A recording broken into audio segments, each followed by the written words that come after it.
오늘 우리에게 주신 하나님의 말씀은 디모데전서 1장 12절로 15절 말씀을 다 일어나서 교독하겠습니다.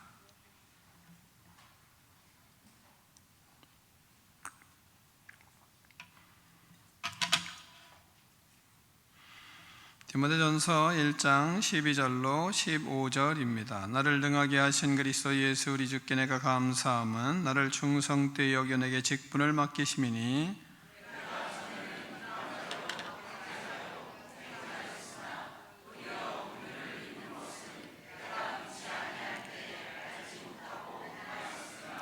우리 주의 은혜가 그리스도 예수 안에 있는 믿음과 사랑과 함께 넘치도록 풍성하였도다.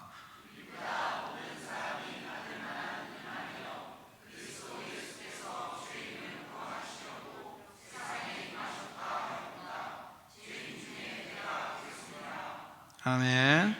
하나님의 말씀을 드리고 우리의 고백을 하나님께 올려드리겠습니다. 주의 말씀은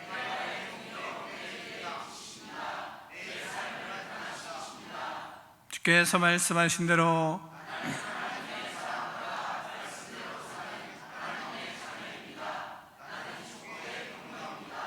오늘도 주의 말씀에 말씀하여 주옵소서. 아멘. 다 자리에 앉겠습니다. 말씀의 제목을 크게 두 번 읽겠습니다. 시작. 아멘. 감사는 인생의 가장 아름다운 열매입니다. 아름다운 열매가 많이 맺힌 사람일수록 감사를 많이 합니다. 이번 주에 가장 감사했던 일이 있었습니까? 또한 오늘은 감사한 일이 있었습니까? 우리는 바쁜 일상을 살면서 감사를 잊고 살아가기가 쉽습니다. 그러나 감사는 단지 감정을 표현하는 것을 넘어 신앙의 본질이라고 할 수 있습니다. 하나님의 은혜를 다시 깨닫게 하는 영적 회복의 지름길이 감사입니다. 5월은 감사의 달입니다. 어린이 주일, 자녀 주심에 감사하고, 어버이 주일, 부모 주심에 감사하고, 오늘은 스승의 주일을 지킴으로 감사의 제목이 풍성한 달이 바로 5월입니다. 그러나 감사가 특별한 날에만 머무는 것이 좀 아쉬움으로 남습니다. 아쉬운 것은 너무 5월에 집중되어 있는 것은 문제가 아닌가 이런 생각도 저는 합니다. 왜 다 5월에다 집중을 했는지 잘 모르겠어요. 좀 아쉬움이 있기도 합니다. 5월은 자녀 주심에 감사하고 부모 주심에 감사하고 또 스승 주심에 감사를 할 수밖에 없도록 잘 만들어진 것 같습니다. 스승의 은혜를 잊고 사는 우리는 스승의 은혜에 감사하는 사람이 되어야 할 것입니다. 스승의 날 아무 생각도 없이 지나가시는 분들이 꽤 많죠, 그죠? 여러분은 스승의 은혜에 5월 15일 날 스승의 은혜를 좀 생각을 하고 지나가셨나요?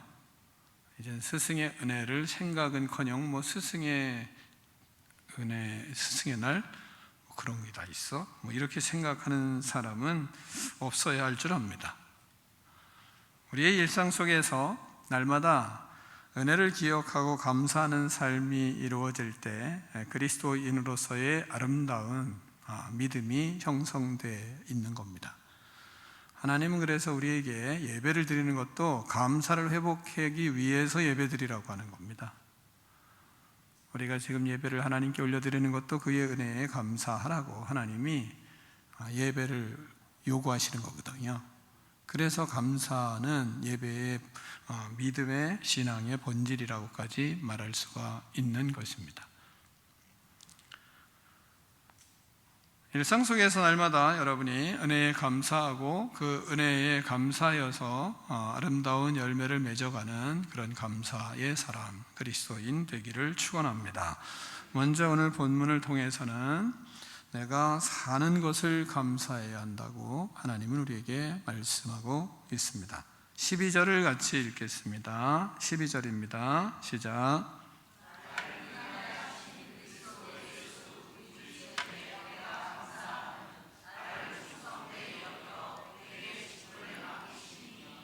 아멘. 바울은 나를 능하게 하신 그리스도 예수 우리 주께 내가 감사한다 이렇게 말씀하고 있습니다. 바울은 자신이 능력이 있었던 것, 내가 능히 있어 살게 되는 것, 그것을 하나님께 감사하는 겁니다. 이 고백을 할 수밖에 없는 이유는 그가 과거에 예수님을 박해했던 사람인 것을 여러분은 너무나 잘 알 것입니다. 유대교에 열심이 있었던 사람입니다. 그 열심으로 바울은 성도들을 잡아 감옥에 쳐놓고 박해하고 교회를 박해하기에 혈안이 되어 살아갔던 사람입니다. 스데반 집사가 돌에 맞아 순교를 당하는 현장에도 그는 있었습니다. 교회를 핍박하기 위해 다메섹으로 가던 중에 예수님을 만나 회심을 한 사람입니다. 그런데 예수님은 그를 죽이지 않고 살려주셨습니다. 예수님은 그를 심판하지 않으시고 그를 사도로 부르셨습니다. 죽을 수밖에 없었던 자를 살려주셨고 알지 못하는 중에 행했던 모든 죄를 하나님은 용서하시고 그를 긍휼히 여기셨습니다. 바울은 그런 자신을 부르셔서 자신에게 능력을 주시고 살게 하신 것에 감사한 겁니다. 우리도 마찬가지입니다. 우리도 가장 은혜에 감사하는 사람은 자신이 살아가는 것을 감사하는 사람입니다. 나에게 능을 주셔서 살아갈 수 있게 하는 것에 대하여 진정으로 감사를 그래야 아름다운 신앙으로 성장해 갈 수 있습니다. 이것부터 되지 않으면 사람은 불평하게 돼 있습니다. 사는 것이 감사해야 되거든요. 나에게 능을 주셔서 먹을 것을 주시고 먹을 수 있는 힘도 주시고 잘 먹고 소화시키고 잘 쌀 수 있게 해주신 것에 감사를 하셔야 됩니다. 이 가장 기본적인 감사인 겁니다. 잘 자고 생활할 수 있는 것에 감사를 해야 합니다. 일용할 양식을 주신 것에 감사해야 하는 겁니다. 건강하게 걸을 수 있고 운동할 수 있고 일상생활을 할 수 있게 하신 것에 진실로 감사해야 합니다. 이것이 나에게 능을 주신 것에 내가 사는 것에 감사하는 사람인 겁니다. 능을 주셔서 살게 하시고 또한 모든 일상을 영위할 수 있게 하신 것에 진심으로 감사하며 그래야 행복합니다. 저는 제 아내의 회복하는 중에 있지만 죽었다 살아난 아내를 보면서 엄청 감사하며 살고 있습니다. 감사가 앞에 왔다 갔다 돌아다니기 때문에 그렇습니다. 그냥 옆에 있는 것을 볼 때마다 신기하기도 하고 그냥 감사가 흘러나옵니다. 죽은 사람이 살아있으니까 사는 것을 보는 것으로 감사합니다. 죽음을 직면한 후에 살아나서 그런지 마음이 너무 달라져 있는 다른 사람과 사는 것 같은 느낌을 받을 때도 있습니다. 이전의 마음보다 죽고 나서 죽었다 살아나니까 마음이 좀 넓어진 것 같아요. 더.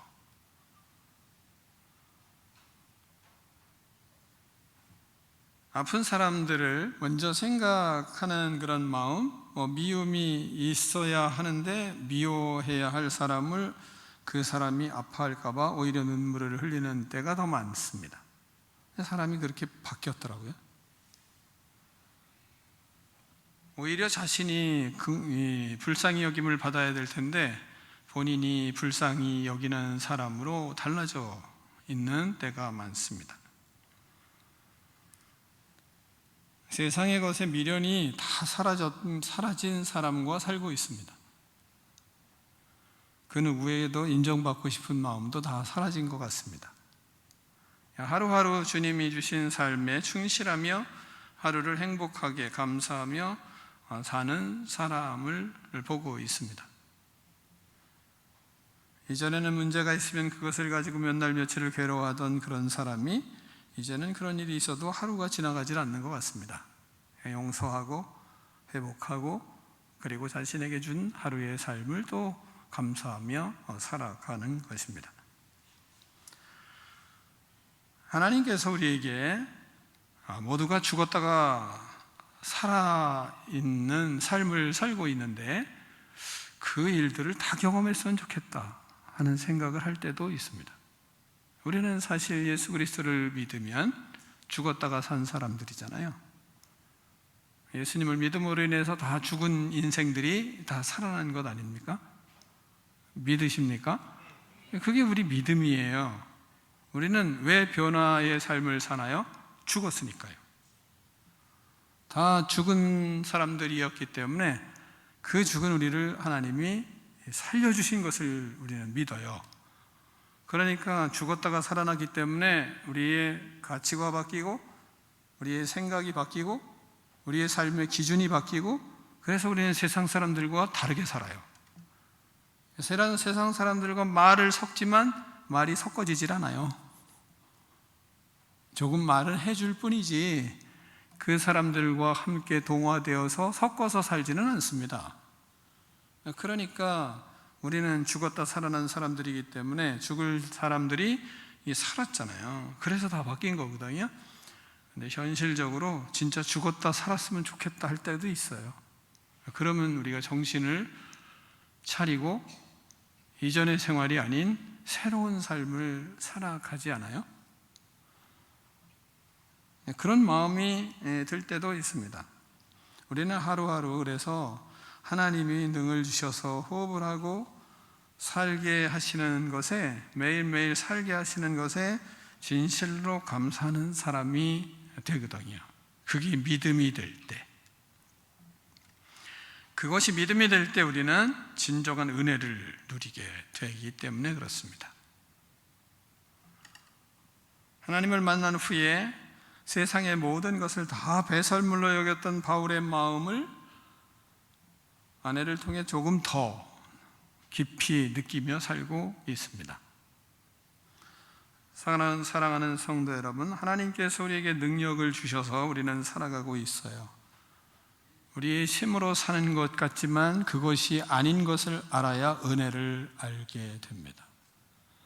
그래서 진실로 은혜를 받은 사람은 하루하루 살아가는 것 자체가 하나님의 은혜로 살았습니다 하며 진실로 하나님 앞에 감사하는 사람, 그 사람이 아름다운 인생을 사는 사람이요, 그 사람이 그리스도인으로 참모습을 갖추게 되는 것입니다.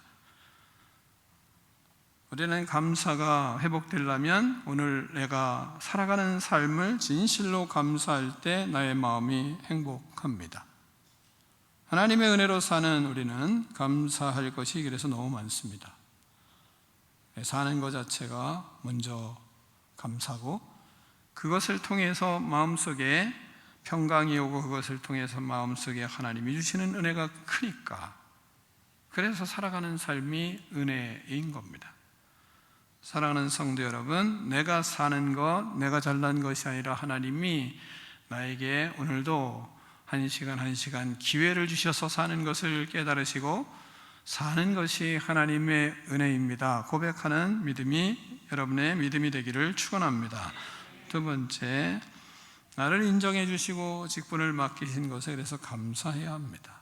삶을 주시고 또한 살아가는 우리를 인정을 해 주시고 그리고 직분을 맡기십니다. 다시 12절을 읽겠습니다. 같이 읽습니다. 시작.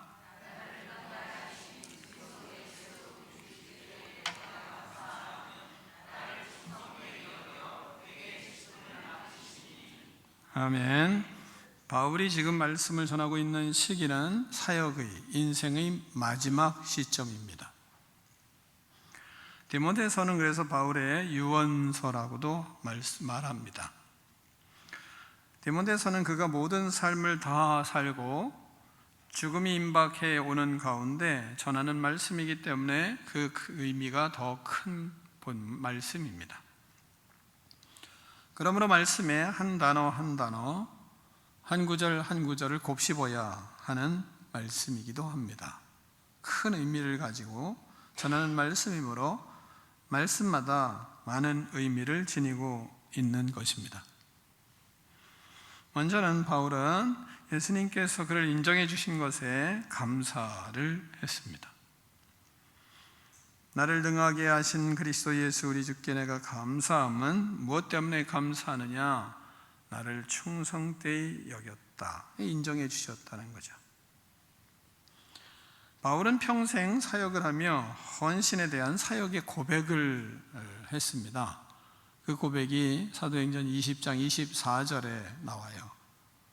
나의 달려갈 길과 주 예수께 받은 사명 곧 하나님의 은혜의 복음을 증거하는 일을 마치려면 나의 생명조차 조금도 귀하게 여기지 아니하노라. 이렇게 자기를 고백합니다.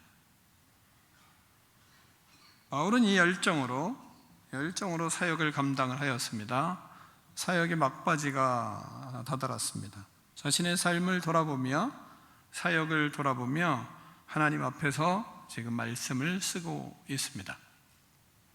자신을 돌아보며 하나님 앞에 섰습니다. 하나님 앞에서 자신의 삶을 그리고 자신의 사역을 다 펼쳐 보이는 겁니다. 하나님, 제가 자신의 모든 인생 삶을 다 펼치고 그리고 사역을 조목조목 다 하나님께 펼쳐 보이고 기도하는 가운데 이제 말씀을 쓰는 거죠. 그걸 다 펼쳐 보이고 하나님 앞에 고백을 하는 것이 뭡니까? 예수님께서 나를 충성되이 여기셨구나. 그렇게 하나님이 나의 삶을 모든 인생의 전반적인 것을 다 하나님께 펼쳐 보이니까 하나님이 나를 이렇게 충성되이 여겨서 여기까지 왔구나. 그것이 바울의 자기 자신을 하나님 앞에서 보게 하시는 하나님의 눈이었습니다. 바울 당시에 많은 거짓 교사들이 있었습니다. 바울이 가르치는 것과 꼭 반대를 가르치는 겁니다. 그리고 엉뚱한 말들을 시석시켜서 사람들에게 가르치고 사람들은 거기에 많이 빠져 있고 한 것이 바울의 사역 당시의 모습이었습니다. 하나님은 그들을 택하지 않았습니다. 그런데 그들은 자신들을 택했다고 난리를 피우고 살았습니다. 또 수많은 사람들은 그런 사람들이 택함받은 사람인 것으로 착각하고 그들을 따라다니고 그러면서 살아갔던 것입니다. 그들은 끝없이 자신들이 하나님의 택함을 받았다고 자랑을 하고 떠들며 다녔습니다. 지금의 시대와 별반 차이가 없지 않나 생각을 합니다. 반면에 바울은 항상 하나님 앞에 자신이 부족함을 고백하며 살았습니다. 자신을 자랑하는 것이 아니라 자신의 부족함을 고백하고 자신의 부실함을 고백하고 자기가 하나님 앞에 얼마나 부족한 존재인지를 고백하는 그런 삶을 살아가며 사역을 하였습니다. 그런 가운데 하나님의 은혜가 없으면 자신이 할 수 있는 것이 아무것도 없는 존재인 것을 늘 고백하며 살았습니다. 그렇게 고백하면 또 이 문제 있는 인간들은 뭐라고, 맞아, 그렇다니까, 바울이 뭐가 능력 있는 게 뭐 있어, 지도 그렇게 말하잖아, 이런 사람들이 주변에 수두룩했습니다. 사역을 하면 할수록 그는 자신의 악함을 보았습니다. 바울은 자신이 사역을 하면 할수록 자신의 부족함을 보았습니다. 그는 살아가면 살아갈수록 하나님 앞에 자신이 보이면 보일수록 죄성이 가득한 자기 자신을 보게 되었습니다. 그래서 그는 사역하며 늘 하나님 앞에 사역을 할 때마다 또한 마지막 이 사역의 시간이 길어지면 길어질수록 그의 고백은 더 하나님 앞에 자신이 부족한 죄인이고 자신이 더 하나님 앞에 잘못된 것들이 너무 많은 것을 보아서 괴로워했습니다. 그래서 그는 고백하는 거예요. 처음에 그가 에베소를 쓰며 고백하는 것이 있잖아요. 자기가 성도 중에 지극히 작은 나에게, 이렇게 고백을 해요. 지극히 작은 자보다 더 작은 나에게 은혜를 주셨다, 이렇게 고백을 하는 것입니다. 그러며 사역의 시간이 더 길어지는 겁니다. 그런 가운데 고린도전서 15장을 가면 그는 또 뭐라고 고백하냐면 자신은 이제 사도들 중에 가장 작은 자다, 이 고백을 해요. 그러면서 나는 하나님의 교회를 박해한 사도라 칭함을 받기를 감당하지 못할 자로라, 이렇게 고백을 하는 겁니다. 바울은 사역의 시간이 가면 갈수록 자신이 죄인인 것을, 자신이 악한 것을, 자신이 부족한 것을, 자신이 그릇된 것을 고백을 하는 사람이 되는 것입니다. 그런 중에 오늘 본문의 말씀에서는 뭐라고 고백하나요? 자기는 죄인 중에 괴수라, 이게 고백하는 겁니다. 그러니까 이제는 죽음이 가까워지고 있는 상황 속에서는 자기 자신은 죄인 중에서도 괴수였다, 이 고백하는 것이 바울의 마지막 사역의 고백이었습니다. 그렇게 바울은 하나님의 은혜를 깨달으며 살았던 것입니다. 그리스도인은 이렇게 사는 겁니다. 그래서 그리스도인들은 평신도에서 집사가 되면 더 낮아지고, 권사가 되면 더 낮아지고, 장로가 되면 더 낮아지고, 목사가 되면 더 낮아지는 것이 이 그리스도인이에요. 그러니까 자기 잘났다고 자랑하는 건 거짓 교사들이 하는 짓이고, 그리스도인들은 끝없이 자기 자신의 잘못됨과 자기 자신의 부족함을 고백하며 하나님 앞에 하나님의 은혜가 있어야만 살 수 있습니다. 우리는 하나님의 은혜가 절대적으로 필요합니다. 주의 은혜가 없으면 아무 일도 제대로 할 수 없습니다. 그 고백이 갈수록 깊어지는 거예요. 그래서 하나님은 우리에게 은혜가 무엇인지를 알게 하세요. 은혜가 무엇인지를 깨닫게 하세요. 은혜 속에 살아가는 것이 무엇인지 깨닫게 하니까 이런 사람들이 있는 곳에 불협화음이 생기겠습니까? 생길 수가 없죠. 여러분, 우리가 다투고 싸우고 하는 건 뭐예요? 낱말하고 하는 건 뭐예요? 다 자기 잘났다는 거 아니겠어요? 그 은혜가 없는 사람이거든요. 그런 사람은 은혜가 없는 거예요. 그런 사람들과 깊은 교제를 하다가 큰일 납니다. 그런 사람들과 함께 하다가 우리 인생 다 망치게 되는 겁니다. 같이 지옥 가게요? 큰일 나는 거예요. 성경은 양과 염소를 이렇게 표현하고 있잖아요. 마태복음 25장을 보면 뭐라고 얘기하냐면 이렇게 말하잖아요. 소개하면 35절의 말씀을부터 소개하면 이렇게 말씀을 하세요. 의인들은 어떠냐? 은혜를 아는 의인들은 내가 줄일 때에 너희가 먹을 것을 주었고, 목마를 때에 마시게 하였고, 나그네 되었을 때 영접하였고, 헐벗을 때에 옷을 입혔고, 병들었을 때에 돌아보았고, 옥에 갇혔을 때에 와서 보았느니라. 하나님이, 예수님이 의인들에게 이렇게 말씀하는 겁니다. 그랬더니 의인들은 대답합니다. 주여, 우리가 어느 때에 주께서 줄이신 것을 보고 음식을 대접하였으며 목마른 것을 보고 마시게 하였나이까? 어느 때에 나그네 되신 것을 보고 영접하였으며 헐벗은 것을 보고 옷 입혔나이까? 어느 때에 병드신 것이나 옥에 갇힌 것을 보고 가서 배웠나이까? 우리가 그런 거 한 적이 없습니다. 고백하는 겁니다.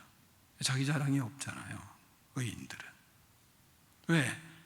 살아가는 그 삶에 당연한 일을 했을 뿐이기 때문에 다 잊어버린 거예요. 그런데 악인들은 어떤가? 악인들은 이렇게 얘기합니다. 내가 줄일 때 너희가 먹을 것을 주지 아니하였고, 목마를 때에 마시게 하지 아니하였고, 나그네 되었을 때 영접하지 아니하였고, 헐벗을 때 옷 입히지 아니하였고, 병들었을 때 옥에 갇혔을 때에 돌아보지 아니하였느니라. 이렇게 예수님이 말씀하십니다. 그러자 그들이 대답합니다. 주여, 우리가 어느 때에 주께서 줄이신 것이나 목마른 것이나 나그네 되신 것이나 헐벗은 것이나 병드신 것이나 옥에 갇힌 것을 보고 공양하지 아니하였나이까? 우리가 다 했는데요. 그게 악인입니다. 의인은 자신의 일을 한 것을 다 잊어버리고 있어요. 해야 할 것을 당연히 했을 뿐이니까요. 하나님의 일을 하면 할수록, 예수님을 믿으면 믿을수록 의인들은 자신의 부족함을 알고, 자신의 연약함을 알고, 자신의 무익함을 알고, 하나님의 은혜가 없으면 하나님, 제가 살 수가 없습니다. 주의 은혜를 주십시오. 그래서 은혜로 일을 하고, 은혜로 사역을 하고, 은혜로 인생을 사는 겁니다. 그게 교회의 모든 중직자이고 교회의 모든 선생님들이 그렇게 하는 겁니다. 갈수록 은혜가 없으면 아무것도 할 수 없는 존재이기 때문에 하나님 앞에 무릎을 꿇는 거죠. 왜? 기도해야지만 은혜를 아니까요. 우리는 기도해서 뭔가 이루기 위해서 기도하는 사람이 원천적으로는 아닙니다. 우리가 믿음이 연약할 때는 기도해서 뭐가 응답받고 뭐를 얻고, 그건 연약한 믿음일 때는 그렇게 이제 시작을 하는 거죠. 그러나 시간이 지나면 지날수록 우리는 기도하는 것은 하나님의 은혜가 필요하기 때문에 기도하지 않을 수가 없는 사람들이거든요. 하나님은 업적을 보는 것이 아니라 하나님의 은혜로 우리를 살아가게 하시는 분이기 때문에 그래요.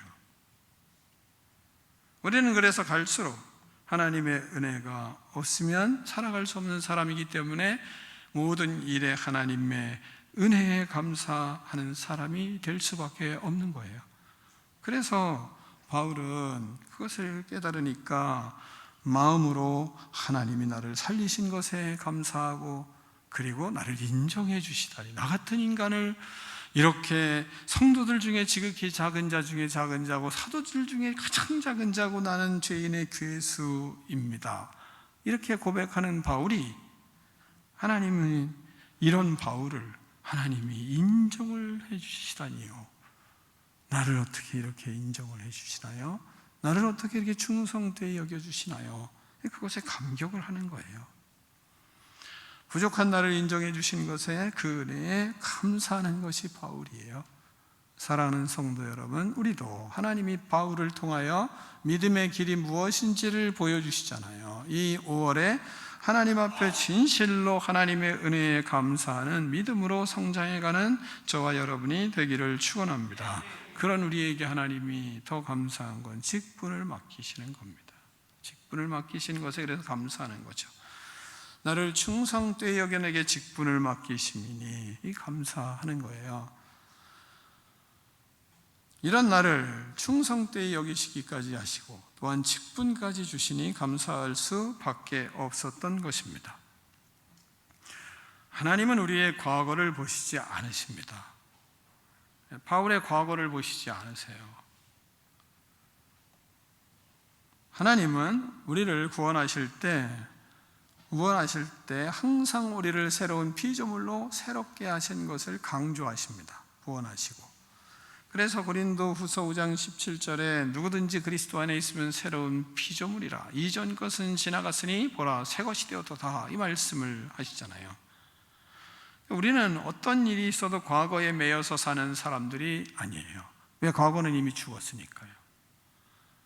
과거에 어떻게 했잖아, 그러니까 지금도 이렇잖아, 그것은 예수 그리스도의 이름을 명하노니 이 악한 귀신은 떠나가라, 이렇게 축사를 하셔야 돼요.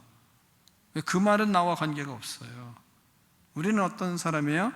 이전 것은 지나갔어요, 보라 새 것이 되었어요. 우리는 끝없이 그런 말을 사람들은 많이 해요. 어렸을 때 이랬고 이렇고 이래서 지금 이렇다. 그건 과거에 매여 사는 겁니다. 우리는 그리스도 안에서 이게 끊겼어요. 예수 그리스도 안에서 우리는 새로운 피조물이 되었어요. 이전 것은 지나갔어요, 보라 새 것이 되었다고 하나님은 우리를 보시며 선포를 하시거든요. 믿으시기를 축원합니다. 우리는 과거에 매이는 사람들이 아니에요. 이 과거를 자꾸 얘기하는 사람, 그럼 예수 그리스도의 이름으로 몰아내셔야 돼요. 그걸 마음에 심으면 안 돼요. 그럼 변화가 됩니까? 우리는 삶을 그리스도 안에서 살지 그리스도 바깥에서 사는 사람이 아니에요. 우리 예전에는 이 그리스도 바깥에 있었어요. 근데 지금은 뭐예요? 그리스도 안에 있어요. 그러니까 예수 그리스도의 새로운 피조물이 됐어요. 그래서 과거에 매이질 않아요. 이전 것은 지나갔어요. 이야기하면, 그러면 우리는 과거의 것에 신음하고 고통하며 괴로워하며 살라고 자꾸 얘기하는 거예요. 그게 사탄의 공격이에요. 다른 게 사탄의 공격이 아니에요. 그러니까 자꾸 과거 연연하면서, 맞아, 내가 옛날에 그래서 어떻게, 난 옛날에 그랬는데 어떡하지, 나 옛날에 그랬는데도 어떡하지. 뭘 옛날에 그랬어요? 지금은 나는 새로운 피조물이란 말이죠. 귀신은 과거를 가지고 우리를 지금 정죄하거든요. 그러나 하나님은 그렇게 하지 않으세요. 근데 많은 사람들이 뭐예요? 과거의 것을 가지고 현재를 재단하잖아요. 그래서 뭐라고 얘기합니까? 그리스도인이라고 하면서도 사람은 바뀌지 않아, 이 말을 한단 말이죠. 이 악한 자들이. 사람을 고쳐 쓰는 게 아니래. 그건 그리스도 바깥에 있는 얘기예요. 예수 그리스도를 믿지 않는 사람들이 하는 얘기란 말이죠. 우리는 어디 들어왔어요? 그리스도 안에 있다니까요. 그리스도 안에 있는데 왜 그리스도 바깥의 것을 가지고 이야기를 하냐 말이에요. 답답하게. 우리는 그리스도 이전의 사람으로 사는 게 아니라 그리스도 안에서 사는 사람이에요. 그러니까 우리는 예수님의 통치를 받고 살아요. 우리는 예수 그리스도께서 하라는 대로 해요. 그리스도가 말씀하시는 대로 살아요. 그렇게 살아가려고 주님의 통치를 받고 성령의 인도하심을 받고 하나님의 은혜에 사로잡혀 살려고 길을 쓰는 사람이에요. 나머지는 뭐예요? 예수님의 이름으로 명하노니 떠나갈지어다, 이 믿음으로 사는 것이 우리예요. 그런데 왜 과거를 말해요? 왜 과거를 연연하냔 말이죠.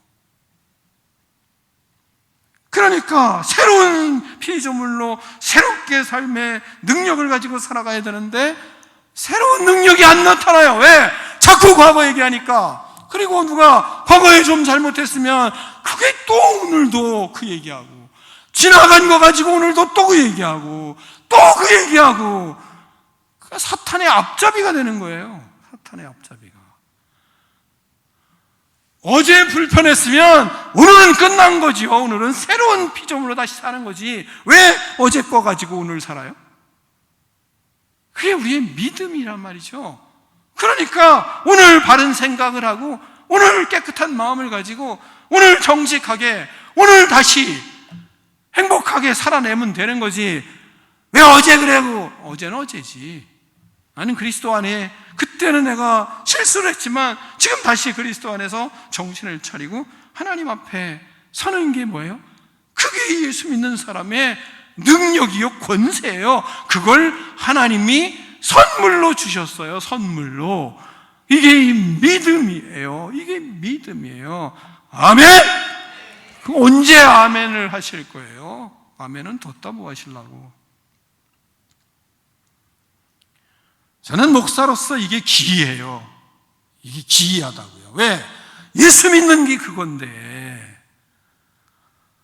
예수 믿으면 그러면 다 바뀐 거지. 부분적으로 바뀝니까? 부분적으로 천국 갑니까? 나머지는 지옥 가고? 어느 사람들 말이죠, 말하는 그릇된 말 중에 뭐 입만 천국에 동동 떠다닌다, 이것도 다 사탄적인 말이죠. 그런 게 어디 있어요? 바뀌었으면 바뀐 대로 살아가는 것이고, 주님이 말씀하시면 말씀대로 가려고 자기를 던지는 것이 믿음이지, 다른 게 믿음인가요? 아멘? 뭘 다른 믿음 어디 있어요? 믿음이. 이런 게 답답한 거예요. 아니, 성경, 목사님이 가지고 있는 성경과 여러분이 가지고 있는 성경이 다르고, 목사님이 믿는 예수님과 여러분이 믿는 예수님이 달라요? 성경은 안 그래요. 아무리 봐도. 뿐만 아니라 하나님이 뭐라고 말씀하는 줄 아세요? 로마서 8장을 보시면 막 뜨거워지지 않아요? 8장 읽으면 막 희열이 느껴지지 않아요? 얼굴이 벌개지지 않아요? 그러므로 이제 그리스도 예수 안에 있는 자에게는 결코 정죄함이 없나니. 와, 정죄함, 누가 감히 나를 정죄야? 누가 나를 죄인이라고 말해? 뭐 이런 거잖아요. 누가 너희들을 죄인이라고 하더냐? 이렇게 얘기하는 거 아니에요? 결코 정죄함이 없어. 그런데 흥분이 되지 않아요? 흥분이 돼야 정상이잖아요. 이는 그리스도 예수 안에 있는 자에게 결코 정죄함이 없다 뿐만 아니라 이는 그리스도 예수 안에 있는 생명의 성령의 법이 죄와 사망의 법의 선언을 해방하였느니라. 그러면 그것 때문에 사는 거 아니에요? 아니, 누가 나를 죄 있다고 말해요? 누가 나를 사망의 죄와 사망의 법에 사로잡히게 살려고 해요? 누가 나를 죄 있다고, 누가 나를 손가락질합니까? 감히. 그러면 그런 때 이 말씀이 마음에, 내 자 마음 자리에 있는데 왜 그게 나를 파묻으냐 말이죠. 그 이상하지 않아요? 이 말씀을 못 믿는 거죠. 누가 자꾸 뭐라 해요? 권사님, 집사님, 믿음의 모습을 바로 가져. 뭐 이렇게 말해야 되잖아요? 안 될 거라고 믿는 그 믿음은 누가 주셨어요? 성령 하나님이 그 믿음 주셨어요? 그럼 가짜지. 그게 믿음입니까? 뭐 이렇게 말할 수 있어야 되지 않나요?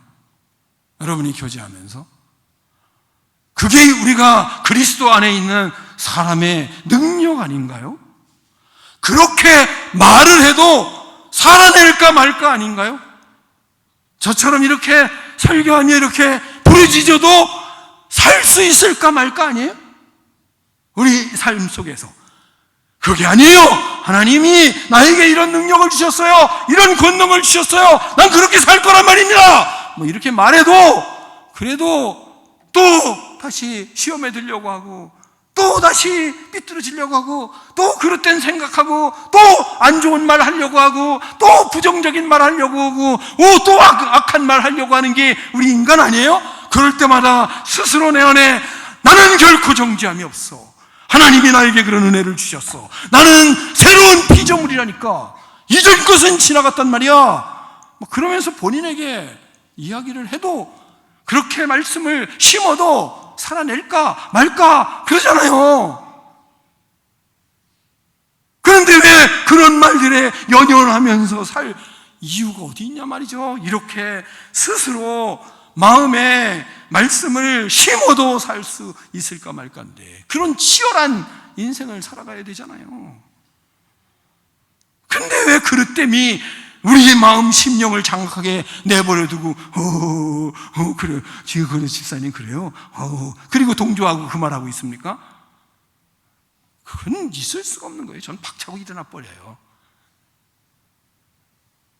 그래야지 더 살까 말까인데 그래도 예수 그리스도 안에서 이 험난한 세상 이길 수 있을까 말까 아닙니까? 바울도 여러분 비방하는 자였고 박해하는 자였고 말이죠. 폭행하는 자였고 그랬지만 도리어 뭐라 그럽니까? 하나님이 과거에 내가 그런 것 때문에 지금 도리어 긍휼을 입은 사람이 되었다. 본문이 13절 14절 그런 말씀하는 거 아니겠어요? 내가 믿지 아니했을 때 알지 못하던 거 그 잘못했는데 그걸 하나님이 다 용서해 주시더라. 그리고 나서 뭐라 합니까? 오히려 14절에 우리 주의 은혜가 그리스도 예수 안에 있는 믿음과 사랑과 함께 넘치도록 풍성하였다. 이 말하고 있잖아요. 오히려 내가 범죄했던 과거의 삶이 지금 내가 더 하나님의 믿음과 사랑이 넘치도록 풍성하는 계기가 됐지 그게 나를 쓰러지게 하는 일은 아니야. 뭐 이렇게 말하는 거 아니겠습니까? 그게 우리의 믿음이에요. 그게 우리의 믿음이에요. 그렇게 우리는 이 세상을 살아갈까 말까 하는 상황이라고요. 그렇게 믿음을 가져도. 근데 왜 그런 것에 연연합니까?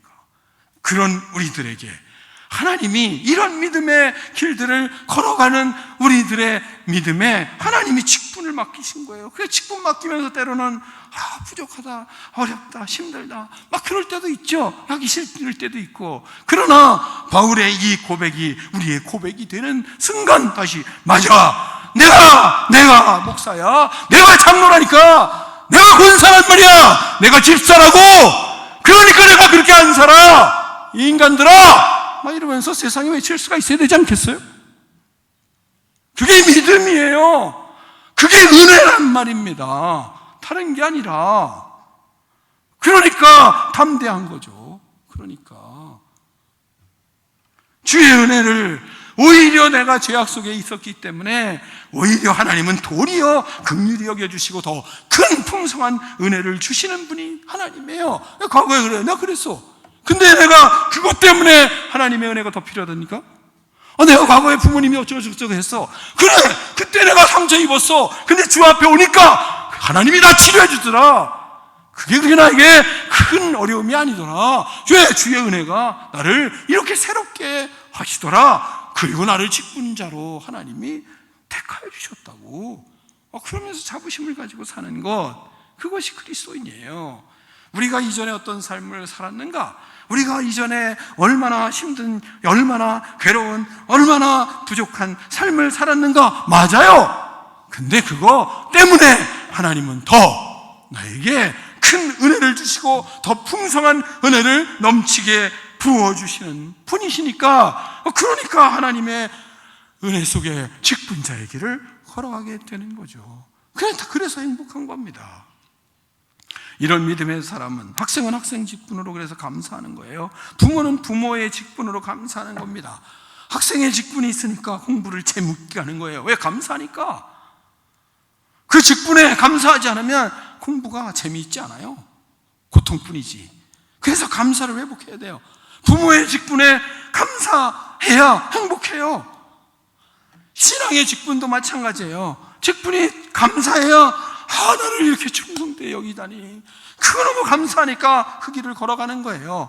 그러니까 집사의 직분에 감사해야 사명의 길을 함께 기쁨으로 걸어갈 수 있어요. 권사의 직분을 감사해야 섬김의 은혜를 누릴 수가 있는 거예요.